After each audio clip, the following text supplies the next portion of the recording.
Recording in progress.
Hello, Hello. good evening. Okay, Greg, are you there? I am. Okay.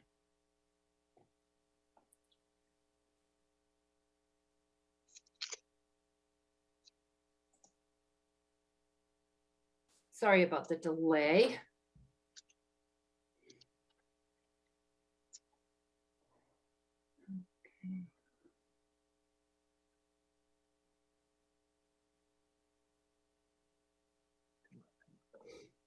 All right, I don't see, there's Deb. And I think Bob communicated that he is stuck in traffic.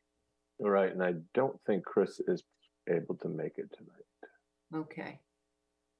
So as soon as I can, I'll read us in. All right.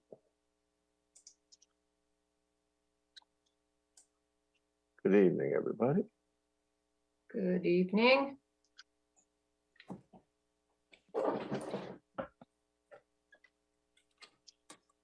Good evening, Peter. Good evening, Deb.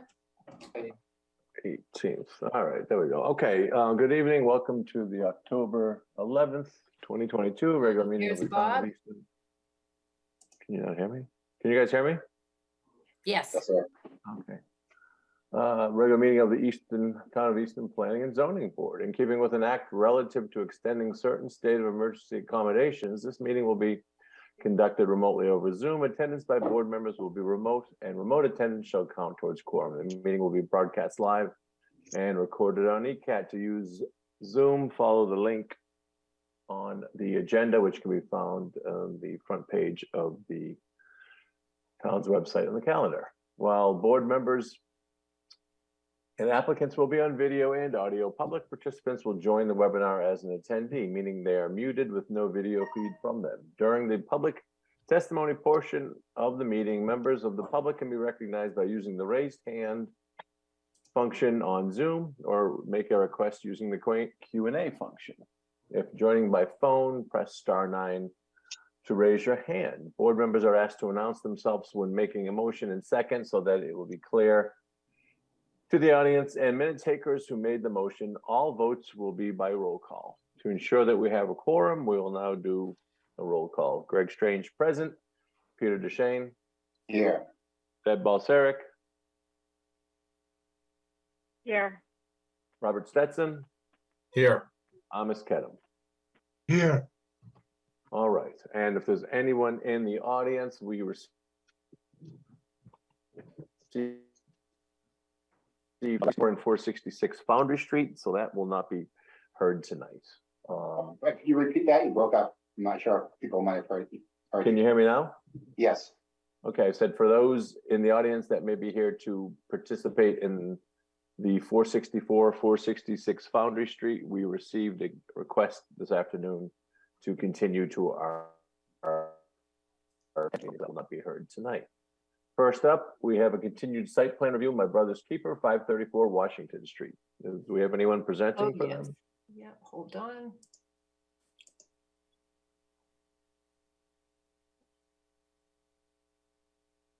And if Scott could let us know if there's anyone else with him tonight.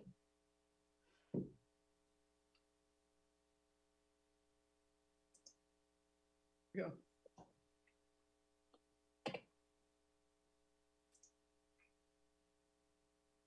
All set, Mr. Yeah, I was waiting for you to answer Stephanie's question. I didn't hear it. I didn't hear it either. I'm sorry. Okay, are you solo or do you have anybody else?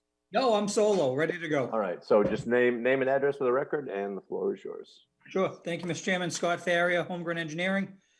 1204 Pearl, 1024 Pearl Street, Brockton, Mass. Representing My Brother's Keeper. Good evening, folks. We had a site plan back before you guys for this project a few months back.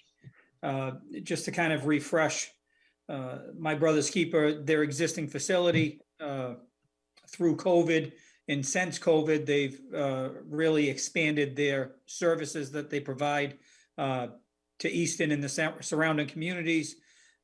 Because of that, they really wanted to increase the square footage of their loading dock to help in both receiving and delivering goods.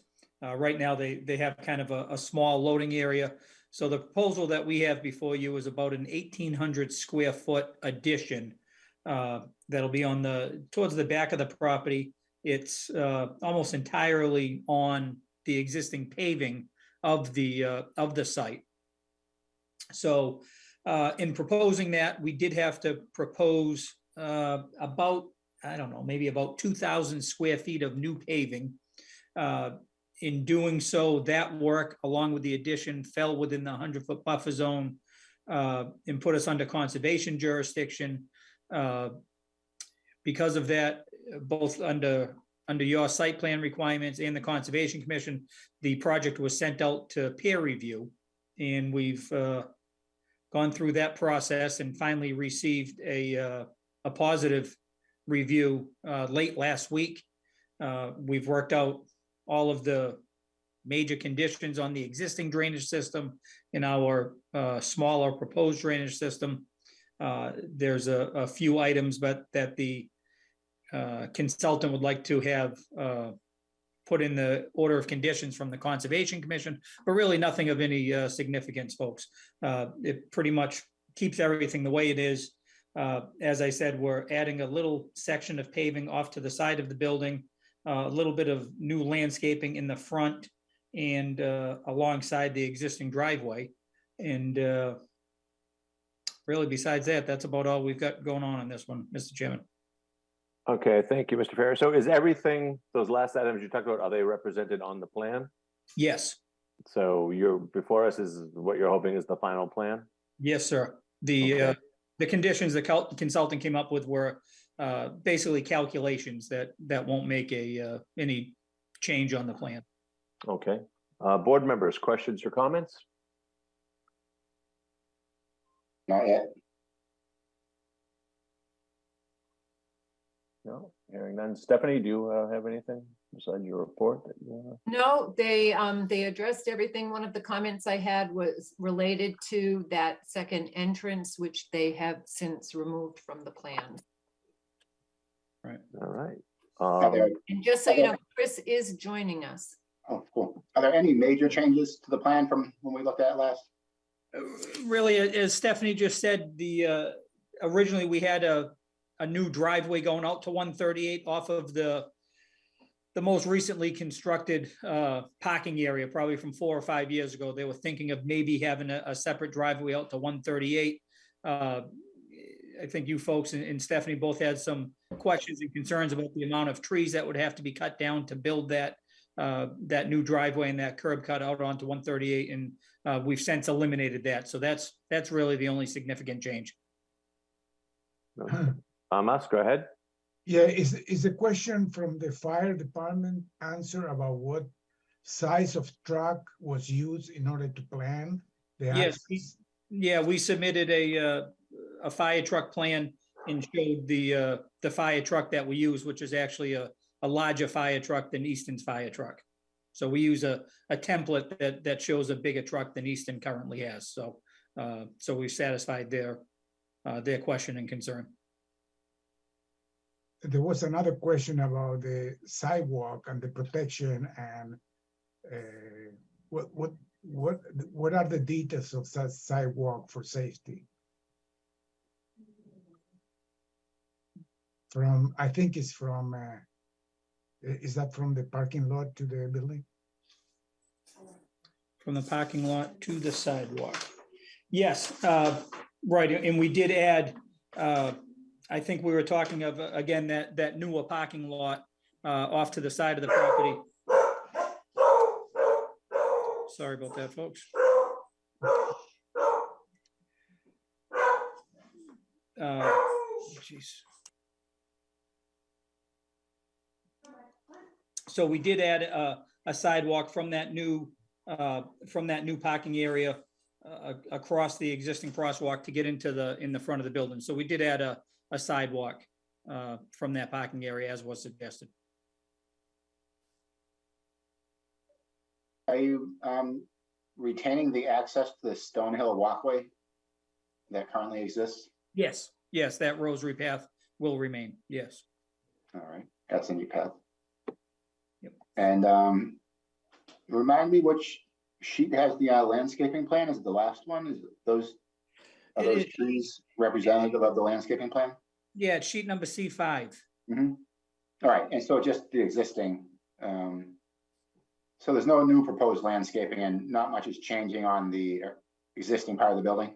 Right, exactly. We do have a little bit of proposed landscaping, that sidewalk area off of the existing parking lot. We've added some landscaping there, and also right in front of the existing building, the front left-hand corner where they currently have their entrance. They wanted to put a couple of picnic tables out there, just a little area to have lunch. So we've added a little bit of planting there within the existing landscaped area, just freshening it up with some new plantings. Yeah, they'll be what's right there. Just a random question. What's the existing foundation on the northwest corner of the plan?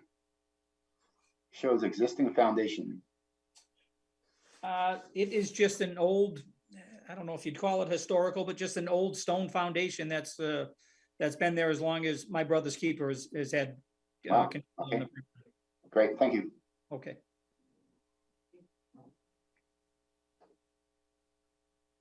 Any other board members, questions or comments? Okay. Anyone? Wow, we have a large audience tonight. What am I missing? Anyone in the audience has a question or comment? Please raise your hand. Not seeing that. This is just site plan review, right? Nothing to close. Anyone care to make a motion? Yeah, I'll make a motion to approve the plans from my brother's keeper with the condition that the planning department and the chair consider any final conditions to the stormwater acceptable. Second, Stetson. All right, we have a second. Any further discussion?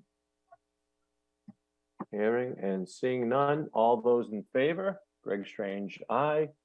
Peter DeShane. Aye. Deb Balsaric. Aye. Robert Stetson. Aye. Thomas Kedem. Aye.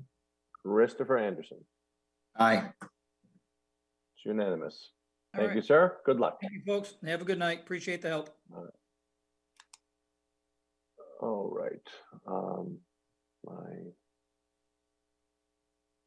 agenda crashed on me. Hold on a sec.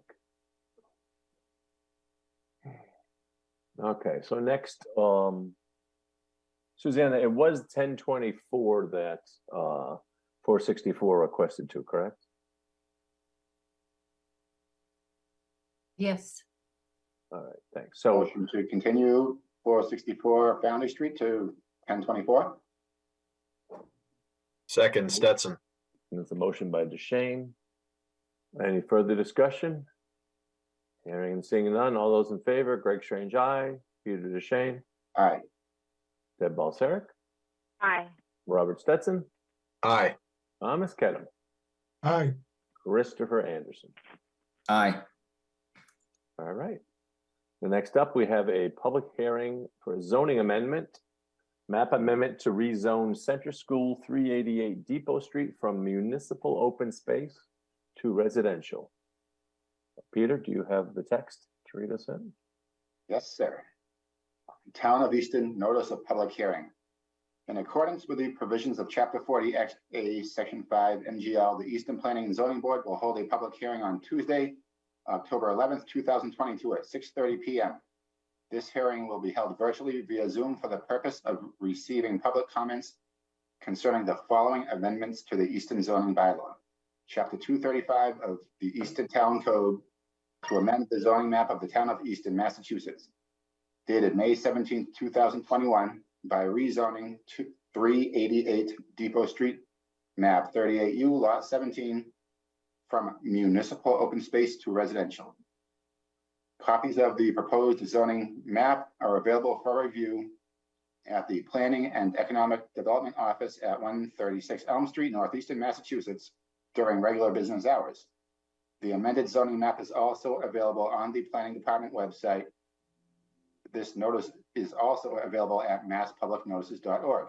Any person interested or wishing to be heard should appear at the time and place designated for the public hearing. Gregory Strange, Chair.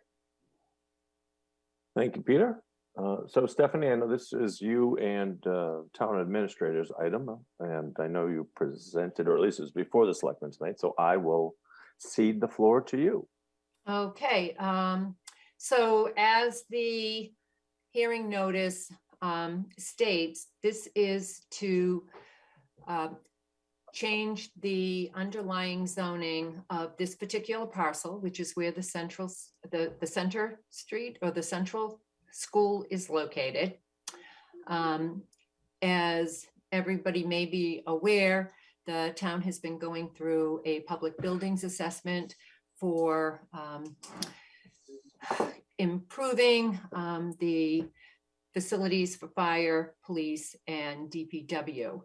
And the options that have been reviewed by the review team do not include reuse of the center school, which will discontinue operating the beginning of January when the new Blanche Ames K-2 opens up.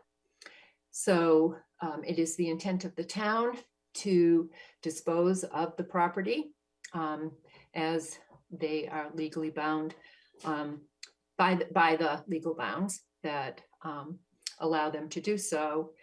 And in fact, there are 2 articles on the warrant that discuss that. And this would change the underlying zoning back to residential, which is what the underlying zoning would appear to be. All the other properties surrounding this parcel are residential. So it would change it from what it currently is, municipal open space, to residential.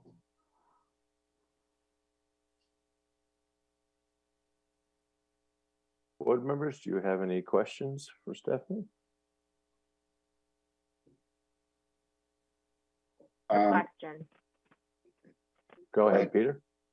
For me. I heard you first, sorry. No, yeah, it looks like that includes the Yardley rink area. So is there, what are the thoughts on Yardley rink as part of this zoning amendment?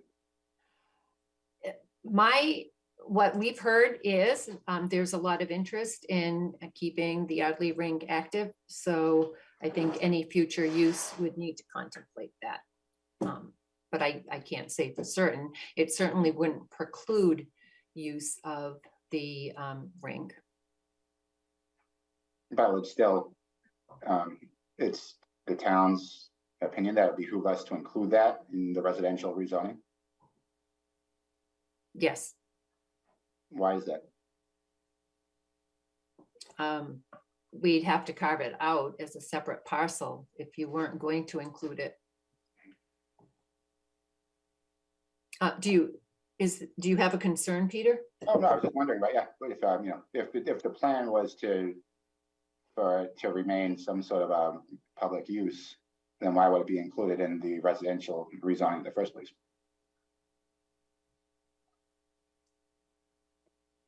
Is it to keep options open, or because it's just easier to do? I'm not sure what I'm hearing. I think it's to keep options open. All right, so it's more that there has been consideration of possibly keeping Yardley Rink, Yes, operating as a public use. yes. Open to the public, not necessarily under the care and management of the town, but as a public facility. Just notification was never under the management of the town, really. That's correct. That's my understanding. So the town owned the property, but it was always managed either by Lions or people from the community.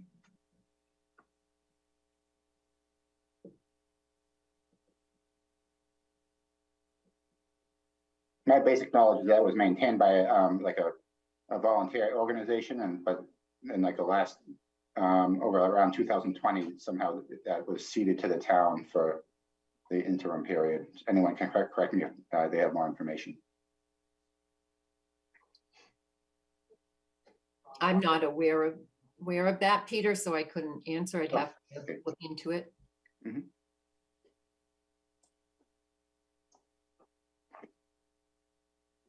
Stephanie, I was just wondering, so if any other use, like municipal, or I guess just any other use, would they have to basically go before the board for, well, you can't even necessarily do that, but I'm just wondering if was it just residential because it used to be residential, or is there an opportunity for that parcel to potentially be something else? It could become any of the uses that are allowed either by right or special permit under the table of uses for residential. So I'm gonna jump in here for a second, just because a couple of people asked questions that kind of tie into what we're talking about. And keep in mind, tonight's vote, I'll say this to the board members and to the public, this is simply, this is a discussion of public hearing to see to present it to the selectmen to put it on the warrant for town meeting. We're not approving this tonight. This wouldn't become a bylaw tonight. It has to go before town meeting. So a couple quick questions from Rebecca. Do apartments count as residential? Amy McManus, please explain all types of properties / building types uses allowed under residential zoning. I'll take those two first, since that's why I jumped in. So just quickly reading from, and folks, this is all available. You can go online to the planning board website, and there's a link to our zoning bylaw and to Appendix A, which is table of use regulations. That's what you'd want to see. But right at the beginning, under principal uses for residential use, uses that are allowed by right are single family dwellings, a bed and breakfast, use of land for religious purposes, educational purposes, child care center, child age district, indoor outdoor recreation facility owned or operated by an agency of the town or other government, private nonprofit library or museums.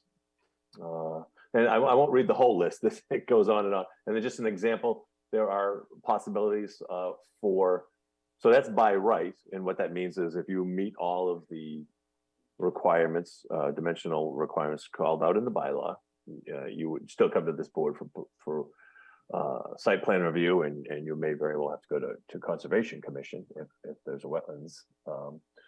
And then special permit by planning board. And again, special permit that's not by right, you'd come here and it's public hearing, etc. One or two family, a two-family or duplex dwelling, conversion of existing dwelling. There's no existing there, so that doesn't matter. assisted living residence, nursing or convalescence home, that's a special permit by the ZBA, flexible development. Those are sort of the smaller lot developments that we've had in town by Planning and Zoning Board, adult retirement community, cemetery, essential services, private nonprofit community center building, settlement house, adult education center. So I'm not going to take there's I think about 18 pages of these, but again, you folks, if you want to look at the table of use regulations, it's Amendment 1 under Chapter 235 of the town bylaws. So Deb, now that I've interrupted you, did you want to continue with the question? Just kind of wanted to read that. Sorry. That's Thank it. Yeah, you. anything else? You good? Okay. Well, yeah, thank you for the explanation. I guess while I think that residential is the most is a use group that is Easton is mostly comprised of, and certainly there would be no issue utilizing the land that way. I just wondered if how easy it would be for other options to other use groups to make a proposal without necessarily having to go through a planning board process. So that was the nature of my question, but thank you. Yeah, well, any change of use, it has to either have to come through here for a zoning change, or you could get you can do a use variance through the ZBA. But I would think, as this is vetted through the process, always better to go through I always prefer not to do things through a variance, but again, this has been proposed by the administration, so I'm a little short on answers tonight. So let's see. I'm going to read a couple more. Denise Higgins, is the town under a time requirement to act on the reuse of the center school? Interested in whether this needs to be done now, as opposed to community input and tabled for spring town meeting? I would say, I'll let Stephanie answer the town, but this is part of the community input. Zoning changes always started at the Planning and Zoning Board. That's why it's starting here tonight. That is correct, and there may be interest from outside entities in purchasing the property. But the town has to go through the mandated procurement process for that to happen. And again, as Greg was saying, any of the uses that are allowed by right would be acceptable. Let's say a private nonprofit wanted to purchase the property and provide indoor, outdoor recreation activities. That requires a special permit from the Zoning Board of Appeals. So it's allowed within the district, but it would require a special permit. And why don't you just, because we have so many people on here, and I imagine most of them aren't familiar with the procurement process, if you could give a quick synopsis of that for them. Well, the town is required under Chapter 30B, when they are disposing of property, to follow a set of guidelines for how they dispose that. It has to be advertised. The town can prescribe or seek out a certain use for a parcel, and then ask for proposals, and then select the best use that meets the town's needs and provides the town with a proper return on the property. All right, let's see. Let's try to knock through these. Questions are growing here. Why are we, all right, so Tristan Warnicky, forgive me if I butchered your last name. Why are we returning this to residential zoning before considering whether this parcel should be saved for town use? in parentheses, playground, rec center, open space.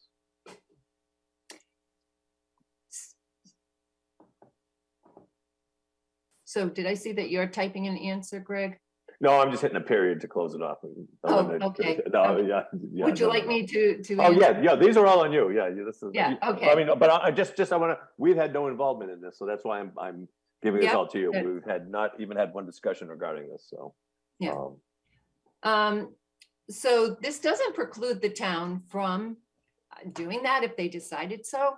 But at this point in time, the town has quite a number of properties that they do manage for recreational purposes or for open space. And it was determined that this would probably be in the town's best interest. Okay, next from Kathy, we have, what about use for the Council on Aging? That's an interesting question.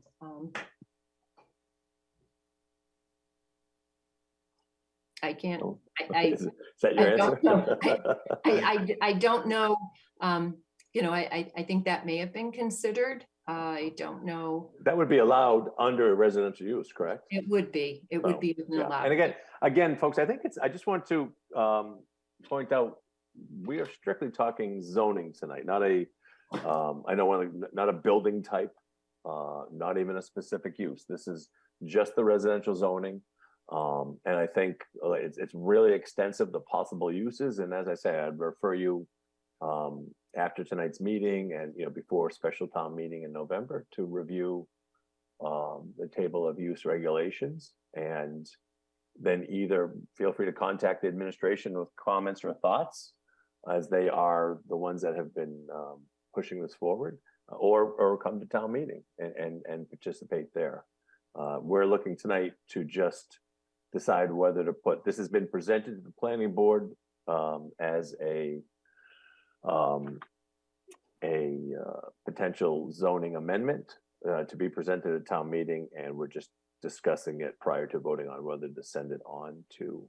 I think it's actually on the selectmen's meeting for tonight too, where, you know, they Yeah. might, you'll know They- on some of these use questions, it might be, you know, Stephanie can do her best, but I think, you know, they work directly with the town administrator to make these decisions or get to these points. Is that correct, Stephanie, or not? Yes. And just to be clear, so this article was on the agenda for the select board, but it will be continued to the 24th, pending the discussion that the planning board is having. Okay, next up from Alexandra W. What assurances do we have as a town that the existing rink space will be preserved for the community use and not turned into a commercial or privatized space? Would consideration be made to divide the lot where the rink is and retain that part of the land as opposed to selling it? Is the agreement that the town has entered with the Y binding?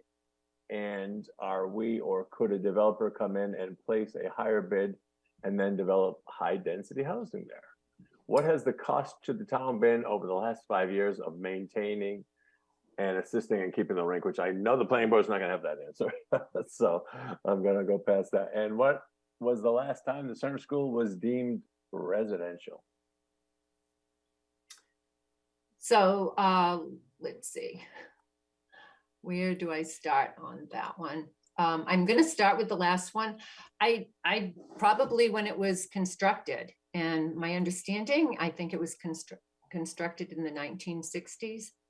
And presumably the land was residential at that time, because I don't think that area was other than residential. So again, that's the presumption. Let's see, what were some of the other, I think one of the question about. I talked about a question about an agreement with the Y. I'm sorry. There was a question about an agreement with the Y. And could someone else come in and outbid them? Again, the procurement law allows the town to structure their RFP around a particular need or use that the town sees beneficial to the community. And RFP being request for proposal. I'm sorry, Yes, I it's a don't know. request for proposals, and the proposals would need to be structured, the responses would need to be structured around what it is, what the intent is of the town, the desired use. So they wouldn't be able to do that, but they wouldn't, under the current zoning, if you've read the zoning, multifamily by right, other than in the very specific districts that the planning board has worked on for multifamily and mixed use over the last few years, even though it's presumed by right, the square footage of a lot and the limitation of bedrooms really prohibits multifamily in the residential district. Well, in fact, it's not allowed in the residential district. And I'll answer if for folks that are concerned about a high density residential development here, there are two options by right. Or actually, there's one option by right. That's a single family home on a 40,000 square foot lot, which is known as a builder's acre. Acre is 40,560 square feet. By a special permit, there could be a duplex or, a two-family house. Or there could be possibly, depending on the exact geometry of the lot and the layout of any wetlands that may be on it, there's possibility of a flexible development lot, similar as a flexible development subdivision. But again, it wouldn't not be an enormous number of dwellings given the size of the lot. Multifamily, looking at the use table again, multifamily dwelling is not allowed in residential. Mixed use is not allowed. So there'll be no, there'll be no high density like that. And what I just, since it was on public, I think we should, there's a question about an agreement with the Y. That seems curious. Is there an agreement with the Y? I am not aware of a formal agreement with the YMCA. Right. I imagine there couldn't be, I guess, given the procurement laws, right? I don't, Not an expert Yeah. on those. No. yeah. All right. Okay. And folks, I'm gonna just cut. I don't want to take any more written questions. And if you've asked once, I'm gonna limit you just to that because I see just a lot of repeat here. We have a pretty full agenda. Amy McManus, is the flexible use? Is it a flexible use that allowed high density housing at 560 Foundry Street? No, that is I just discussed that it's not. That was a single overlay district for compact neighborhood. That cannot happen in a residential district. Kathy, hi. Why does the town want to make it residential? Can certain types of uses be excluded? Apartments, for example. Apartments are not allowed, as I just mentioned. That is not. Again, I think it'd be really helpful, folks, if you refer to the use tables. They're very simple to follow, and I think we can give you a lot of these answers. Let's see. Is the rink considered wetlands? Don't know. It hasn't been delineated, I believe, right, Stephanie?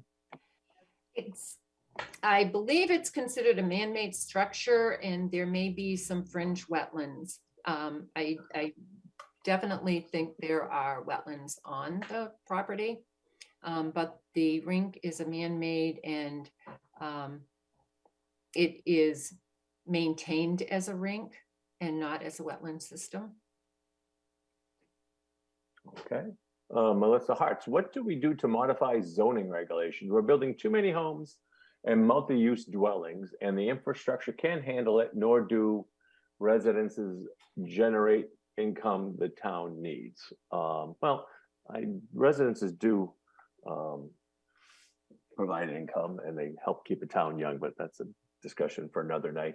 And we're really not building that many homes, but again, to modify zoning regulation, which is the underlying question here, you would, for example, you would come to the planning board and you would propose zoning amendments, or you could by citizens petition.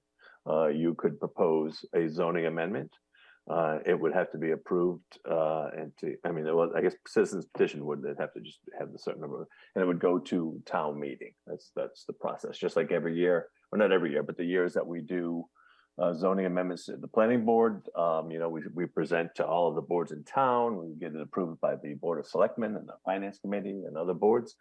And then we get it placed on the town warrant where it's either voted up or down. So it's a very long, detailed process, which involves, has the opportunity for citizens to be involved all the way through. Unfortunately, the vast majority of citizens in all towns, not just Easton, choose not to be involved in that. But I think we do a good job of reaching out as much as we can as a planning board of concerned citizen volunteers. Sousa, why is rezoning the first step? What is the impact of not rezoning while trying to dispose of the lot? I can answer that. It would delay any ability to do that because the only time you can actually change the zoning is at town meeting. So if there were a use and a potential buyer, it would have to wait for a town meeting in order for the application, any application or sale to finalize, likely. Whoever would be purchasing the property would want to see that the underlying zoning was there and would support the use. Stephanie, quick, what off the top of your head, how big is the lot? Is it like 8 or 10 acres, if I recall? Just because it ties into a couple of questions here that I wanted to answer. If it's in that range, have right? Another question, I can look it up. It'll take me a minute. Okay. So Scott Boland, I'll get back to you, but I want to answer that once I know the size of the lot. It's really important for people to be able to understand what residential zoning actually means. Well, I would say the best way to answer that is what I've said several times, and refer to our zoning. So right on the planning board's website, go to rules and regulations, click on the zoning bylaws, and then go to Appendix A1. And there's a table there, and it shows you they're proposing residential zoning, which is R. And you can go down, and there's about 16 pages of uses of every use that either is or is not allowed in town or by special permit. That is the best way to answer that question. And I answered that rather extensively earlier. So I'm going to move on from that. I see that there'll be no, Scott Boland, there'll be no apartment. As I said earlier, it's not allowed in a residential zone. Peter, go ahead. Oh, I saw on the Easton property viewer, 388 Depot Street, owned by the town of Easton, Mass. 569,000 square feet. Okay, so Thank you. Calculator there. So it's about well, I can do that quickly enough. Peter, what is it again? 569,131. So 569,131. Okay, so it's 13.06 acres. Now, so I'm answering, this is the question from Scott Boland, who asked, what's the maximum number of beds or people that can live there? Well, you can't really answer that in beds. I would say this, as I said, there's really two main uses that could be done. Again, if we're talking about houses here. So it's 13 acres.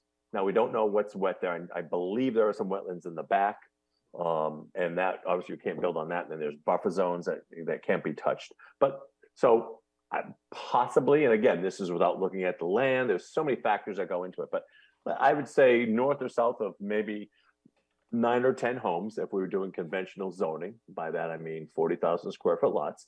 But you have to think of road design, how much that's going to eat up. And we haven't looked at the land. We haven't looked at the topo. There's no engineering. So, but it wouldn't be more than, 11 or 12, because again, you have to have a road to get in there. We do have a flexible development bylaw. But again, how that works, that starts with, you start with the maximum number of lots you could do in a conventional subdivision. So let's just say 10, because I think it would be in that ballpark. Again, the caveat, it might be less, we don't know the wetlands. If it's 10, then based on a bunch of factors that are too long to get into here, they could possibly get up to 12 or 13 if they did a flexible development. I don't think you'll see, I don't know, I don't think you'll see a subdivision go in here. I think there are better ideas and probably creative folks that might put some proposals in for things that the town would really enjoy. But you never know. But again, that's the important part is residential zone doesn't allow apartments, doesn't allow mixed use, and those houses, someone could go in and do some duplexes too. But it's hard to put a specific answer. I'm just trying to give you a little bit of a framing of what could possibly happen there. The town has entered into a memorandum of understanding with the Y. Okay. There you go. Given the large amount of community concern, I would like to ask the board to consider holding off on zoning until the lots are divided. Well, that I don't even know what that means, but it's one lot, all right. So, right, it's not more than one lot, is it? Is it on several lots? It's one lot. Yeah, it's one existing lot. So, and not, there's so all right. Now I see we have 3 hands up. So that is going to be the end of the question and answer typing, and then I'll answer the folks that have raised their hands. I'm not sure if there's the order, but the first one I see is Dale Carrister. If you want to let him up, please. Thank you. Can you hear me? Yeah, and folks, so hold on, Dale. Folks, when you get on, I need you to give us loudly and clearly, slowly and clearly, I should say, your name and address for the record, and then you can ask your question. Go ahead, Mr. Carrister. Thank you. Dale Carrister, 21 South Street. One quick comment, one quick question. The comment is made in my capacity both as a member of the Lions Club and as one of the many volunteers who've been keeping the rink up and running, those folks who've been out there shoveling and mowing and weed whacking and cleaning up trash and so forth. And the town and, excuse me, the Lions and the committed group of volunteers have been keeping the rink up and running. The Lions have been involved for a long time. The volunteers stepped in, and it's sort of a tandem effort now between the volunteers and the Lions to keep the rink up and running. In that capacity, I've had many conversations with town administration folks about the importance of the rink. So for those folks who are participating here, I'm sort of behalf of the rink. I have advocated and continuing to advocate the resolution of this property in a way that would allow the rink to be up and running. And my sense is that they hear us loud and clear. That's obviously no guarantee, and that leads to my question, which is, Stephanie, is it my understanding that the ultimate disposition of this property would need to be approved at town meeting? Yes. Okay, so I think that can give some comfort to folks in any event that even with the rezoning, which I understand likely would have to be done, because right now it's only zoned for municipal as far as I understand. But in order for the town to go through these steps, to facilitate some other resolutions that might help facilitate the rink staying up and running, they have to take some steps along these lines. But at the end of the day, that decision about the disposition of the property will come up to town meeting. And I think folks at town meeting would speak loud and clear about the desire to make sure that the rink is preserved in some way. And again, my understanding is town administration, is supportive of those efforts. So thank you. And Dale, thank you for asking that question, because I should have mentioned that as part of the disposal process, that it does require a vote. Well, we already said that earlier, so we know some things about zoning here, but Well, maybe people don't always listen. All right, next up, let's get Denise Higgins up to the floor.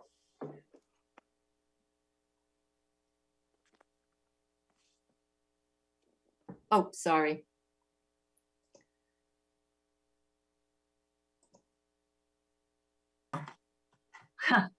It works better when I'm unmuted. Thank you. Can you hear me? Yep, name and address, please. Okay. Yes, Denise Higgins, 4 New Pond Way. Thank you. I want to go on record to say that I'm neither in favor or opposed. However, I'm really concerned about slowing this down a little bit.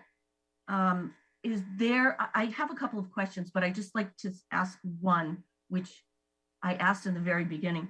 Is there a rush for the town to rezone this residential? Are we under some requirement from Chapter 30B in following those guidelines that we need to a certain period of time when the municipal property is no longer being used for that municipal use?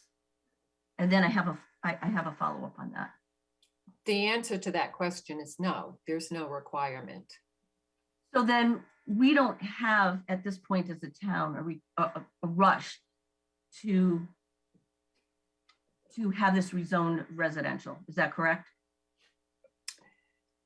Because Stephanie, you were saying that it was determined by someone, and I'm trying to think who it was determined by, that it should be, who determined that it should go back to residential? So, like, who was the proponent of this? That is this from the Board of Selectmen? Town administration. Okay. What I'd like to say is that in the town, we have very few very strategic locations. This is a very strategic location. I don't need to point out the obvious, the busy street, the high visibility and the central to the town, the levelness of the lot and so forth. I think that there are a lot of other uses that we might also consider, but once we rezone this to residential, we are locked and loaded in residential until we then come back as a town and rezone it otherwise, unless of course 40B takes over. And that's a part that, Greg, you didn't point out, that some of these properties like Avalon never started out being what was proposed as residential and turned out to be high density. And that's what I think the populace that you hear that are asking the question are wondering about. Well, I'd like to jump in on that. A couple of things. First of all, again, not to be redundant, but if you I suspect many of the uses that perhaps you would like to see on here probably fall under residential. I think it's really, residential uses are extensive. There's 16 pages of them. They're not just houses or condos, or apartments. And in terms of the 40B, I agree with you. I'm not a huge fan of 40B. Everybody that's watched me for 17 years on TV knows I think it takes away, I think it's a blunt planning tool. It has some good, but I have been at every selectmen's meeting for every 40B project we've had in the last 17 years. And I could probably count on two hands the number of residents that have participated. So if you're right, I hadn't even thought that, any parcel in No, you've already used the ones that were in the fridge. could be, hey Dale, could you mute yourself, please? Anybody in town, any property in town, I'm sorry, it is pretty much subject to a 40B. And no, I'm not saying that's what's going to happen here, but if folks don't want things like that, then they need to start showing up at meetings. Again, tonight, and I want to point out what I said earlier. This has been, although many of you that watch this, very often we are the driving force on zoning changes in town. This has been handled 100% by the administration. So, and I understand the hierarchy in town. So as the chair of the planning board, I would be looking to push for a vote for this, to move it to the Board of Selectmen, where I think a deeper conversation where the town administrator, where this began, would be present, and you could speak to him. I guess if I was seeing this proposed as some really heinous use, but residential use, again, residential district, okay, I should say, not residential use, forgive me. Residential district has many, many different uses under it, from open space, as I was describing before, outdoor and indoor recreation. So it doesn't just mean, doesn't mean housing solely. There are dozens and dozens of other uses in this type of district. And let's see, Scott Boland. Want to call him up, Stephanie, please? Yep.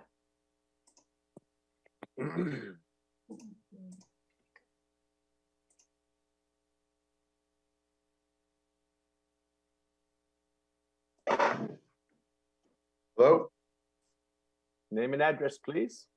28 School Street, And your name, sir? Scott Boland. All right, appreciate it. The floor is yours. I think you kind of answered my questions. I was just trying to understand if the traffic patterns and all those type of things were going to be considered. I understand the church just changed hands, and I didn't know if that would affect, you know, how that street is going to work. They've been doing construction there for years. It doesn't seem like it's ending anytime soon. And I don't know, maybe it does make sense to wait a little bit till all the construction's done. And I mean, if traffic study's been studied, the monument just got moved back. The lights aren't even on. It's very difficult to see at night. So there's just so many things going on with that area. And I agree with Ms. Higgins, it's a really high visibility spot in the town, and just even for the safety point of it. So I guess I was just curious along those. Okay, well, I would say this, as Stephanie mentioned, the school is gonna, first of all, gonna stay in operation till at least January of this year, correct? Yes. I am not privy to when it would be, demolished or coming down, but even if that were to start immediately, which I highly doubt is the case, that would take quite a bit of time.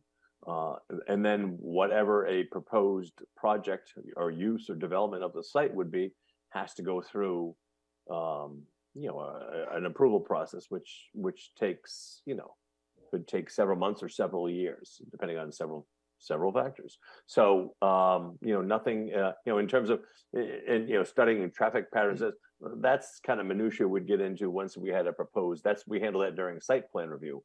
Once we have a proposed project, what's going to happen here? Let's say that this board votes to pass this on to the Board of Selectmen, and then let's assume the Board of Selectmen approve it to go on to town meeting, and then let's say at town meeting it could be shot down by the citizens, or it could be approved.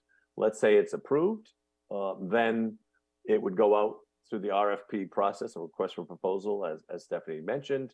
At some point, there would be the bid would be awarded.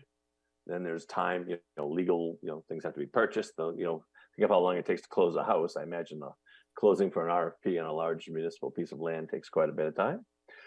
And then someone at some point would come in with a, you'd have to go out, engineering has to be done, wetlands need to be delineated, things need to be studied, and then whatever the project is goes through a design phase. Even if it was a simple residential subdivision, that takes a while, especially this day and age of, with peer review and with the close look that both municipalities and the boards of citizens give these. And then, so during that, depending on what the proposed project was, it may call for traffic studies, it may call for, some of the things that you talked about. But we're way ahead of the card on that one. And again, I think this is an important process to do tonight. We're not doing anything too quick.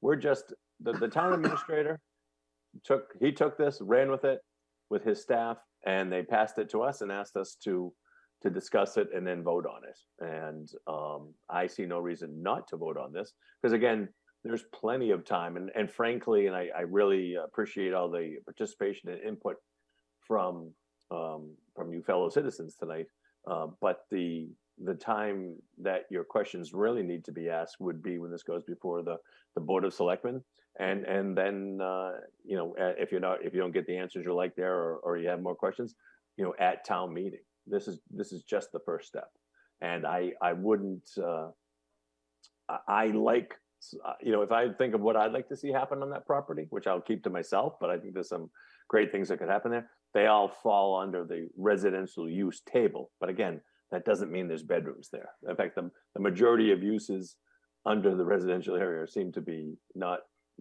somebody sleeps. So anyways, I hope that answers your question. We'll take two more. Alexandra W., please. And I'll need your full name, first and last, and address, please, Alexandra. Hi there, can you hear me? I can. Welcome. My name's Alexandra Warnicki at 17 Blackbrook. So one of the questions I had typed seemed to be a little bit misunderstood. What I was trying to ask is, why was Peter's inquiry as to dividing the lot into two lots, one where the school's located and one where the rink is, so that the rink could be maintained as a municipal zoned area, and then the area that the school is could be returned to residential zoning? Well, it could be, but I would tell you, first of all, the rink, under that proposal, the rink, I think the proper way to do it, well, not necessarily, but the rink could be, you could call it outdoor recreation. It could be kept in a residential zone. Right now it's municipal and open space, but in zoning, you try not to have tiny little lots. So you think of that, in the scale of our zoning map, the rink is minuscule. And so if sounds like there's going to be, and I would imagine being a 38-year citizen of this town, there'll be a lot of folks that would like to see that rink remain and be, worked into whatever project ends up going in there.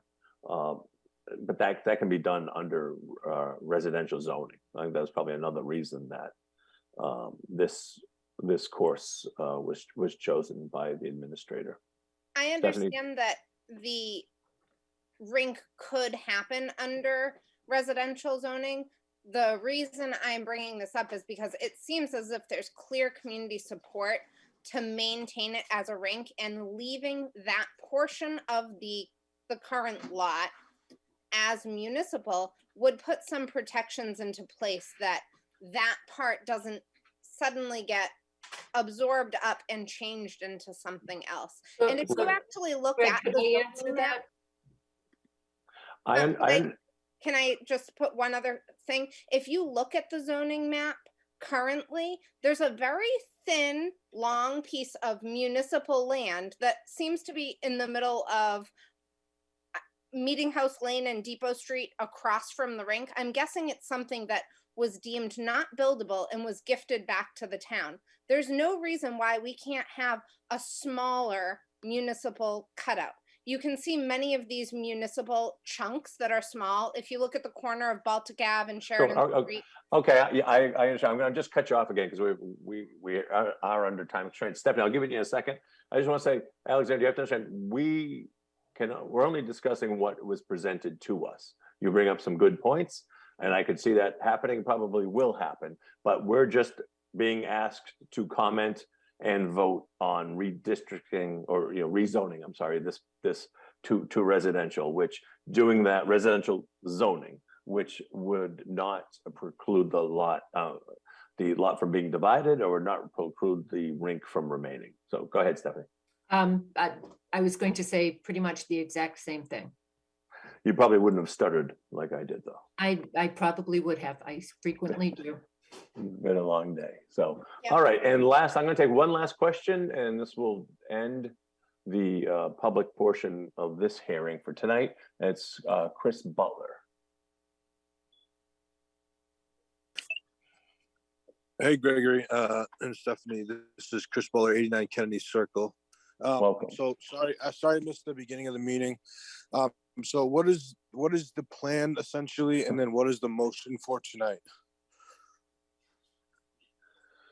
Stephanie, I'm talked out for a little bit. You want to take it? So again, the purpose, as Greg has said, the purpose of the hearing tonight is for the board to consider whether to change the zoning of this lot from municipal open space to residential, and for the purposes of the town to be able to move forward with a disposal of the property once it becomes vacated by the school operation. And again, the timing, which was brought up, and again, those were good questions. It's because any sale would probably be prefaced on being able to develop in a certain way under the table of uses, and having it already zoned makes it easier from a timeline perspective of disposing of the property. Which board is this? This is the Planning and Zoning Board. Planning and Zoning Board. Okay. Is there a way to deny the motion to turn it into a residential zone after today? Oh, yes. So, all right, Stephanie, we'll tag team on this. Yes. So the process, okay, so we are the Planning and Zoning Board, so it starts with us. And we are being asked by, this was a proposal that's being promoted by the town administrator and his administration. And so it starts with planning and zoning because that's our job. And we say, okay, yes, we agree that this should go before the town, go before the Board of Selectmen for a vote to see if it could be rezoned. Or we could say no. If we say yes, then it goes on to the Board of Selectmen. And then same thing, and that's a public hearing that, and as I had said earlier, maybe you weren't here, many of the questions we're having tonight, I think are best asked at the Board of Selectmen meeting, because even though we handle the planning and zoning and we're very involved in many types of projects, this one's a little different, and it's sort of being handled, this one's just unique, it's being handled for the first time that I can recall by the town administrator. So he is at the planning board meetings, I'm sorry, at the select board meetings, and the select board and the administrator could answer many of these questions as they will be involved in the RFP proposal or process. I was gonna say much more. We're not even involved in that. So we're just in this. We actually have a small role. And if I could just finish, and as I had said earlier, as the chair of the planning board, this was some heinous use that I thought was terrible, that maybe would fall on the tracks. But this is just the beginning. And if you read again, I really ask everybody. I'm sure you're all going to participate in the planning in the select board meeting and then at town meeting.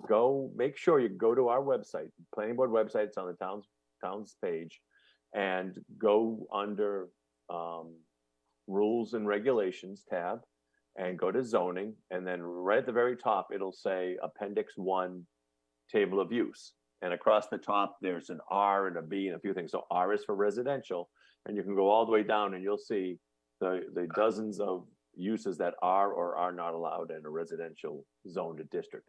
It's not just housing. That's the part I need to stress. There's, as we said before, there's outdoor recreation, indoor recreation, open spaces. There's many things. So anyways. Is recreation. So my concern is, obviously if we switch it to residential, apartments will go up or houses will go up, etc. A private company will purchase that land and buy it and put up houses or apartments or whatever the case might be. If we keep it municipal, that can't happen, right? So what is the planning board's view on keeping it municipal? Is there not, can we still put a playground there under municipal?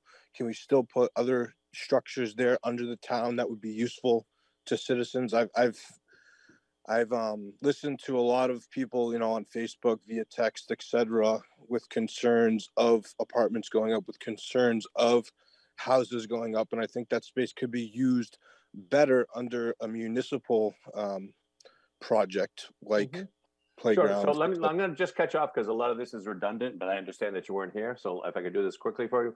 Again, under that table of use regulations, apartments or mixed use. Mixed use is a mixture of residential and commercial.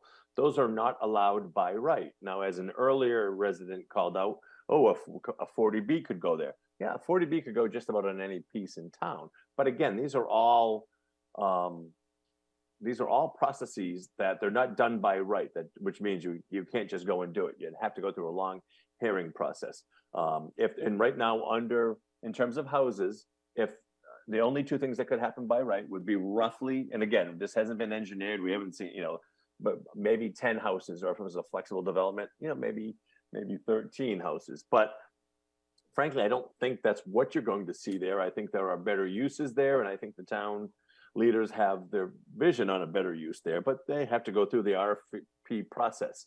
And frankly, and I'll let my other board members answer this, but frankly, being very familiar with all of our uses in town, residential use, again, residential district use is the best because it's the one that gives us the most options. It's not just housing. And again, by right, apartments, aren't allowed in that. If your concern is housing. Does municipal protect that from happening? Can I answer that, Greg? Yep. I mean, not any more than the fact that it's already not allowed in the residential district. Right, it's treated the same in both districts. And again, these are, keep in mind, you And- know, I think, again, we're just as a resident in town, and I don't agree with everything that happens in town. We're not rubber stamps. I've been very open, probably too open sometimes on this planning TV show we have to do. But you know, I just think in this case, giving you advice, I think your concerns, and I say this to everybody, and we heard you tonight, we appreciate it, but we are a very small player in this one. If we were, frankly, if we were to say no to this, you know, probably, you know, if it's allowed, I mean, it may even be overruled by the select board, which I don't, that's never happened. I don't even know if they can do that, but I imagine the hierarchy of things, they probably could, but I don't know. But again, I think our best option for the community is to pass this on tonight so that it can get to an open discussion with you residents and any other residents that are concerned, with the Board of Selectmen and the town administrator, who are the folks proposing this. And I think they could, you know, maybe speak to your concerns a little better than we can, because we haven't been involved in the process. Yeah, no, I've been on a few different commissions, committees, et cetera, and I know that once the ball gets rolling, it usually doesn't stop, or it's hard to stop it. So again, that's my concern with turning it over from municipal to residential. So sure. Well, I would say this to you, Mr. Butler, that the last town meeting I was at, we had to scramble to get 100 people for the quorum. So you know what? If folks want to get involved, they should get out of their houses and go to town meeting, because it's really not hard to defeat something at town meeting when you can barely get 100 people there. And I'm not advocating that, but I'm just saying, I hear this all the time from people, but then they never have time to show up when it has to happen. So as someone who puts in about 40 to 50 hours a week for free for this town for the last 17 years, if folks are really that concerned about what happens on this piece of land, then stay involved and get your butt to the meetings when the votes really count. This is the beginning of the process. The smart way to have a say in this process isn't by trying to kill it now. It's by getting involved the entire time, staying involved, and help shaping what you would like to see this become. And we are, again, sometimes we have a lot of power on this. We don't have much power on this one. We're little players. You guys need to let this go up the ladder and then talk to the folks that are really going to control this one. And that's the select board and the town administrator. Okay, I've talked way too much. Stephanie, the board, anybody else? For a zoning map change at the town meeting, that still requires a 2/3 majority? Yes. Okay, so that's just, you know, just to explain to maybe some of the attendees, that's like one, so it's one of the hardest changes, you know, changes at a town meeting to pass, right? The budget requires just a simple majority. Yeah. Indeed it is. You've seen me sweating up there many nights. Yeah, right. So think about the dozens of budget articles that always come up, you know, and this is the one that's almost, you know, like almost twice as hard to obtain. So.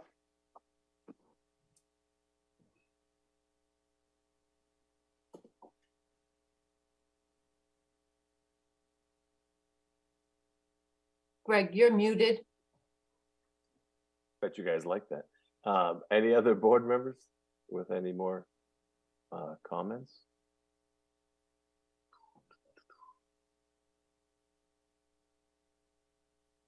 And yeah, I see. So, and just so folks know, I mean, I just see mostly info up there. I had mentioned, I said publicly before that I was ending the written question and answer section, and I frankly, I don't see anything on there that we haven't discussed or doesn't go forward anyways. So I appreciate everyone's input, but I would like to ask my board, if they are so inclined, to make a motion in either thumbs up or thumbs down, so we can move on to further agenda items.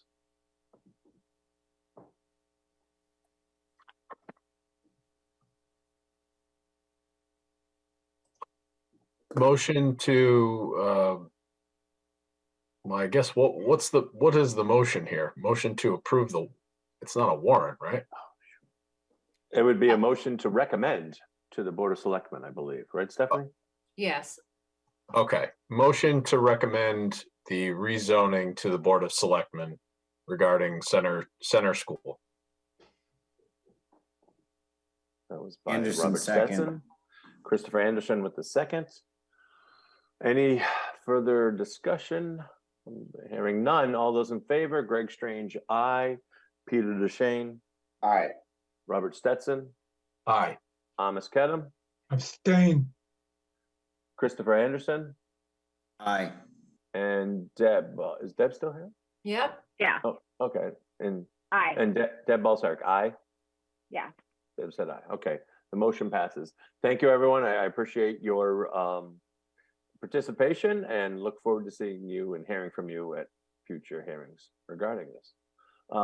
Hey guys, I need to take a 30-second. I don't know what I'm suddenly bleeding all over myself. I just gotta get a Band-Aid. Give me 2 seconds.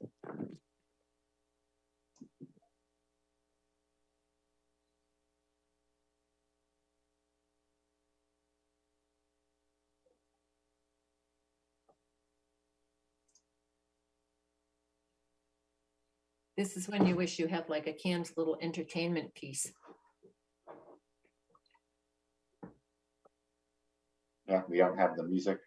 No, I don't have it handy. I've always wondered how those, I don't know, what do you call them, musicologists on the radio that immediately have the perfect song, even before the age of computers. Yeah, you're right. Oh, yeah, sorry about that. That was the first. Wow, what the heck happened? If I pass out, Chris, you know my address. All right, A&R plan, 20 South Street, Old Forge Commons. Do we have Okay. anybody presenting on this? Or? I know, and I did have a call from Bill Humphrey earlier today, but I wasn't able to even pick up his message, so I don't know if he was going to call, but I can certainly explain. I'll share my screen once let me pull up the plan. Basically, what Bill's looking for, and it made sense, and Greg and I talked about it, on the plan for the subdivision, it included an easement over the open space for utilities, and I think the drainage structures. Oh, I'm in the wrong folder. No wonder I couldn't find it. And that would have required a license from the town to actually do the work. And it would require the easement and filing of the easement, including the original. Sorry, I'm still trying to, I thought I had the binder here. All right, it's going to take me a minute to get that. But in any case, it's just redefining the lot so that the easement actually runs over one of the parcels rather than the town's open space. It will allow Mr. Humphrey to proceed with construction until, and then the easement will be run with the land when he sells that particular parcel. So let me see. I thought I had this handy.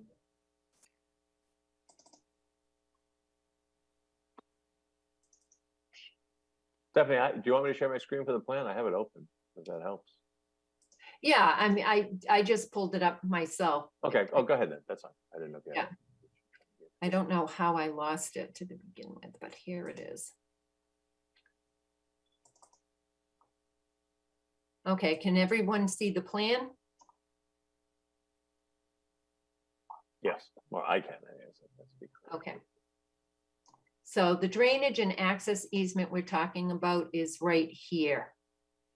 And it was previously drawn so that that dashed line was part of the open space parcel. And this actually kind of better squares out the individual parcels, and it provides the drainage easement over those parcels. So it's being submitted as an approval not required plan and would simply need an endorsement from the board. Stephanie, I just wanted to make a note on this. I noticed an error on the plan. Yeah, Over by, remember the conversation with the Wilsons and the existing historic house? yes, And this plan shows what wasn't in this plan shows a landscape buffer, which wasn't in that first plan. Just on the portion of the lot remaining with the existing house because of the existing historical landscape. So we may want to note, they may want to revise that part. I know that's not germane to what we're doing tonight, but I just noticed that. okay, yeah, Or if they've decided to do that, that's fine too. But I wanted to, one of the plans need to change so that they match. yeah. So before I go to Mr. Carrister, questions? Board, you guys understand what's happening here? This looks like it's pretty consistent with what we saw before. Yeah, all it is, it just breaks off the detention basins into a separate parcel for the reasons Stephanie described. There still doesn't limit the open space remains the same. The access to the open space remains the same. It's just a legal to everything Stephanie talked about. No questions? Yeah, the access to the open space, is that a new parcel? How that is done? That's part of parcel A. No, it's all the same as the plan that we approved. Yeah, Okay. yeah, I looked at that too. You can see that the access and utility easement is on parcel A, which connects all the way to the radius, the end of. Right. Okay, yeah, I wanted just to see the final map, yeah. Yes. All right, Stephanie, you want to let Dale up? I'm assuming Yeah, that questions for this time.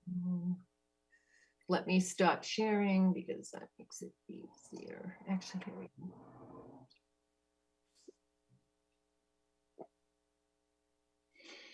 Okay, can you hear me? Yes, we can. Okay, Dale Carrister, 21 South Street. So I reviewed the A&R plan, and I understand what they're doing and why they're doing it.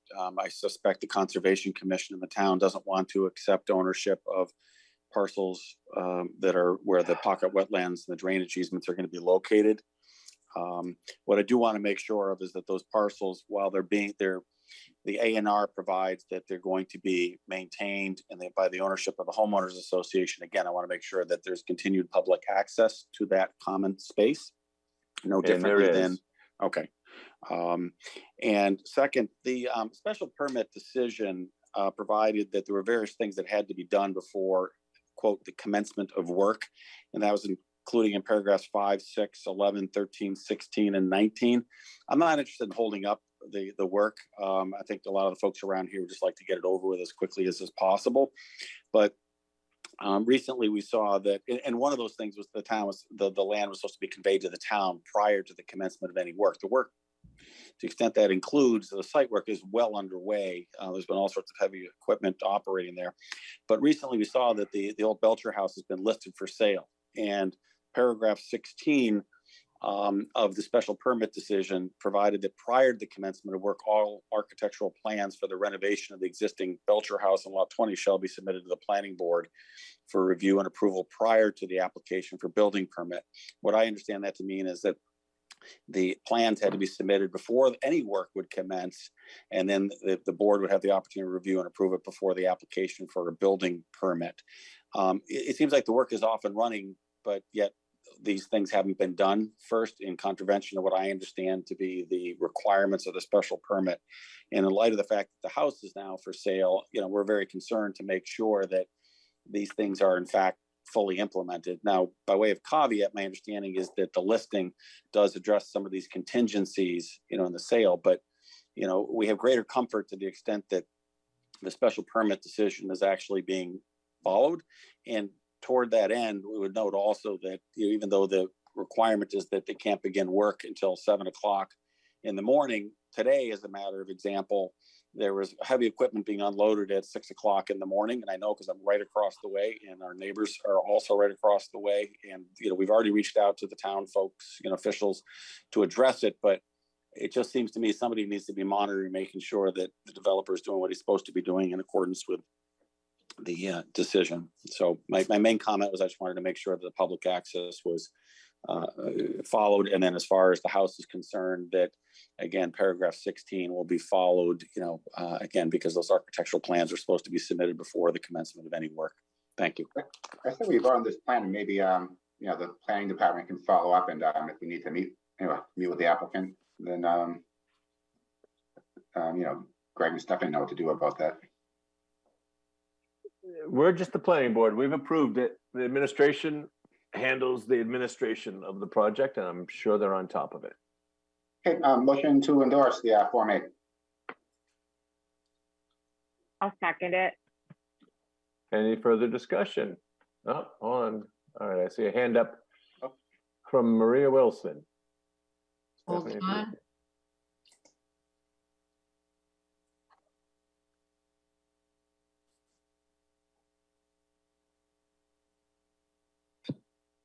Hi, Maria Wilson, 16 South Street. I just want to reiterate what Dale spoke about.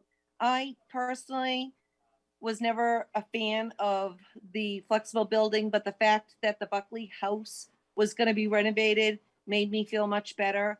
And I am very concerned with the windows now being broken on the house as construction is happening, that the house is going to deteriorate even more and that house is going to be torn down. So I want a promise from the board that that house will be renovated.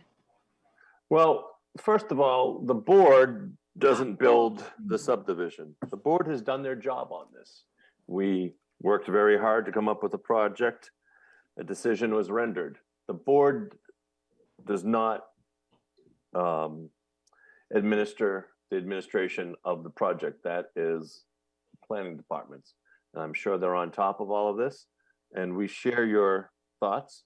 We don't want to see the house demolished either. And if that were to happen, that is a huge violation of the special permit, which has enormous repercussions, both punitively and financially. So I don't think that's going to happen.